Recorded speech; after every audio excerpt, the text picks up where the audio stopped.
Okay, on this 8300, we're still getting to the PTO brake. Wanted to show that we have both hydraulic pumps off. We got the one off that side. We got the one off this side. Right up in there is where we're at.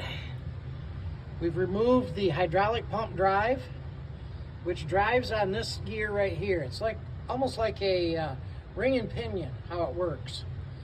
So we got to get this shaft, these quills out. There's one on each side. Very important that when you do that, if you see, I'm gonna get the light around here, there we go. If you see, there's a notch right here. You want to mark that notch and you want to mark on the case. And then you actually want to turn this out. You're going to unscrew it. You count exactly the turns that you take that out. I usually write it right on the case right there on that side, so it's ready to see when I put it back together, and that's exactly how many turns you put it back in. That's the way that you know that it's put back together the way it was from the factory. There is a special tool. It's a socket that fits over that with a notch in it. You don't have to have it. You could use a hammer and a punch, brass punch, and spin that out.